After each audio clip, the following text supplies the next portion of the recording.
Hello guys, आप लोग कैसे हैं। तो आज हम फिजिक्स में पहले चैप्टर में फर्स्ट चैप्टर जिसका नाम है यूनिट्स एंड मेजरमेंट, उसमें आगे आगे का पढ़ते हैं। तो आज हम पढ़ते हैं डायमेंशंस के बारे में। डायमेंशंस चैप्टर नंबर 1 है, ठीक है। डायमेंशंस के बारे में पढ़ते हैं। तो डायमेंशंस क्या है? Dimensions are the powers. क्या? Dimensions are the powers. जैसे कोई भी चीज का कोई भी यूनिट ले लो, जैसे मीटर क्यूब, तो यहाँ पे क्या है? पावर है, ठीक है। तो आप लोग समझ गए होंगे डायमेंशंस आर द पावर्स, ठीक है। तो अभी कुछ पढ़ते हैं, जैसे कि लेंथ है। तो लेंथ के लिए हम लोग एक कॉमन जो हम लोग एज्यूम करेंगे, जैसे लेंथ के लिए हम लोग ले लेते हैं एल हमेशा। तो लेंथ के लिए हमने क्या लिया? एल, ठीक है। मोस्ट कॉमनली एल, इसके लिए एल लेंथ के लिए मोस्ट कॉमनली हम लोग एल लेंगे, ठीक है। तो वैसे ही अगला देख लेते हैं। अगला हम लोग लेते हैं मास, ठीक है। तो मास के लिए हम लोग क्या लेंगे? एम, ठीक है। और टाइम, ठीक है। टाइम के लिए हम लोग लेते हैं टी, ठीक है। मोस्ट कॉमनली यही तीन कॉमनली यूज होते हैं, ठीक है। बाकी अगर तुम बोलोगे कि और क्यों नहीं लेते हैं, जैसे और ले लेते हैं हम लोग टेम्परेचर। तो टेम्परेचर के लिए जैसे इसका यूनिट क्या है? केल्विन। तो इसके लिए हम लोग लेते हैं, ठीक है। मोस्ट कॉमनली यही तीन यूज होते हैं। तो बाकी और पढ़ने की फिलहाल तो हम लोग को जरूरत नहीं लगती, तो ठीक है। तो आइए अब आगे हम लोग शुरू करते हैं। अब आगे पढ़ते हैं, जैसे एरिया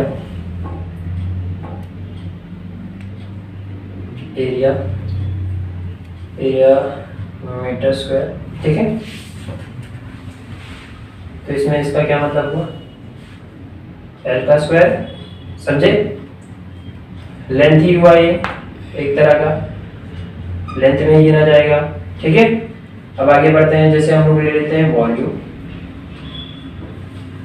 तो वॉल्यूम में क्या आता है? मीटर क्यूब, एल क्यूब, ठीक है। तो अब आगे हम लोग पढ़ते हैं वेलोसिटी। वेलोसिटी क्या होता है? डिस्प्लेसमेंट, ठीक है, अपॉन टाइम, ठीक है। तो डिस्प्लेसमेंट यानी क्या हो गया? लेंथ ही हो गया हमारा, ठीक है। तो इसमें एल आ गया एक और टाइम टी आ गया, ठीक है। तो इसको अगर हम डायमेंशंस जैसा लिखना चाहें तो हम लोग इसको कैसा लिखेंगे? इसमें एम है क्या? नहीं है, तो ये एल 0, ठीक है। एम एल 1 है और टी नीचे है। तो अगर ये ऊपर जाएगा तो क्या हो जाएगा? माइनस में हो जाएगा, ठीक है। तो आप लोग समझ गए होंगे। तो इसी की फॉर्म में हमको सब लिखना है, ठीक है। तो अब हम लोग लेते हैं डेंसिटी, ठीक है। तो डेंसिटी का फॉर्मूला क्या है? मास अपॉन वॉल्यूम, ठीक है। मास आ गया केजी में, वॉल्यूम आ गया मीटर क्यूब में, ठीक है। अब इसको अगर हम लोग लिखना चाहें तो कैसे लिखेंगे?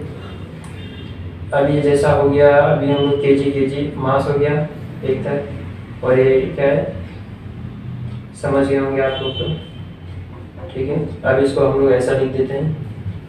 हमारे पास ये कितना है? 1। ये क्या हुआ? एल कितना हुआ?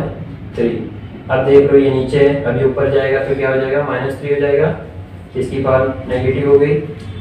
टी इसमें है ही नहीं, तो क्या हो गया? 0। समझ गए होंगे आप। अगर हम लोग इसको भी लिख सकते हैं इसी फॉर्म में, जैसे इसको मैं लिख देता हूँ एमएलटी के फॉर्म में लिखेंगे तो एम नहीं आया 0, एल कितना आ गया? 3 और 80 0, ठीक है। और ऊपर भी लिख देते हैं M0 L2 T0, ठीक है। अब आप लोग समझ गए हैं। ऐसे ही तो हमारे पास बहुत सारी हैं। तो धीरे धीरे और आगे बढ़ते हैं, जैसे कि अभी लेते हैं स्पीड। तो स्पीड के लिए क्या हो गया, स्पीड होता है मीटर पर सेकेंड, तो मीटर क्या हो गया हमारा, मीटर में यानी length, L time S time हो गया अपना, और ये टी हो गया। अब इसको एमएलटी फॉर्म में लिख देते हैं, एम 0 है, एल 1 है, और ये टी क्या हो गया, माइनस में आ गया, ऊपर गया तो ठीक है। तो अब आगे बढ़ते हैं, एक्सीलरेशन ले लेते हैं। एक्सीलरेशन तो आपने पढ़ा ही होगा, एक्सीलरेशन क्या होता है, change in velocity upon change in time, change in time, ठीक है। तो acceleration equals to change in velocity upon change in time. Change in velocity, velocity का हम लोग यहाँ देखा एल अपॉन टी, तो एल अपॉन टी लिख दिया, ठीक है। और चेंज इन टाइम का टी एक और 2t आगे, ठीक है। तो ये क्या हो गया, एल टी स्क्वायर हो गया, ठीक है। अब ये लिख दिया। अब इसको एमएलटी के फॉर्म में लिख देते हैं, इसको थोड़ा यस कर देता हूँ, क्या था ये, एल अपॉन टी स्क्वायर हो गया था। अब इसको एमएलटी के फॉर्म में लिखते हैं, एम क्या 0, एल 1 और टी क्या हो गया, ये 2 है, स्क्वायर है, ऊपर जाएगा तो माइनस हो जाएगा, ठीक है। अब आप लोग से ये समझ गए होंगे।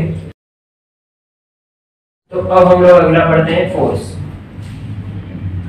Force equals to mass into acceleration, ठीक है। तो मास हो गया अपना kg और acceleration equals to metre per second square, ठीक है। तो अब ये क्या हो गया, kg क्या हो गया। अब इसको एमएलटी के फॉर्म में लिखते हैं, तो क्या होगा, m1 l 1, ठीक है। और ये t हो गया, तो t यहाँ के ऊपर क्या जाएगा, -2। समझ गए आप लोग, ठीक है। तो अब आगे करते हैं वर्क, ठीक है। वर्क, अब आगे का वर्क करते हैं। तो वर्क का क्या है, force into displacement,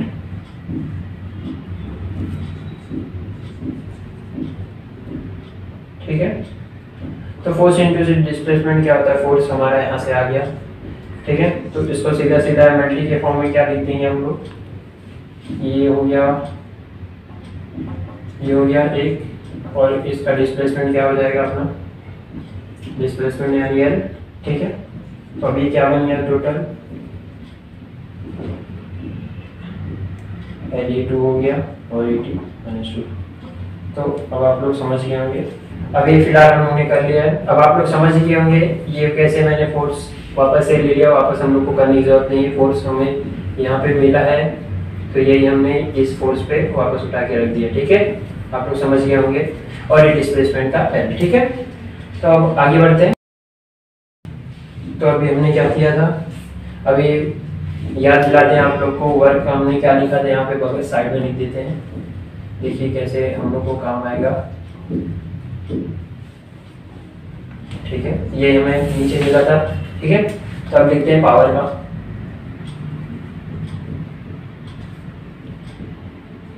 work upon time, ठीक है। तो चलिए अभी हम लोग को वर्क का हमने निकाला था, ये रहा, ठीक है।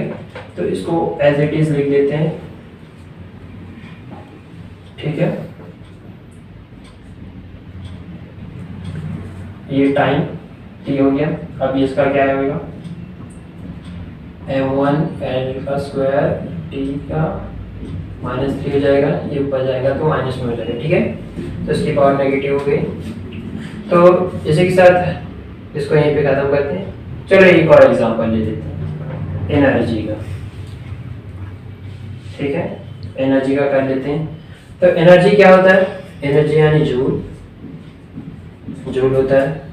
और अगर हम याद करेंगे तो वर्क की यूनिट क्या है, जूल। इसका मतलब आप समझ गए होंगे वापस। इसको हम लोग एज इट इज वापस लिख सकते हैं यहाँ पे, ठीक है। तो ये हमारा हो गया।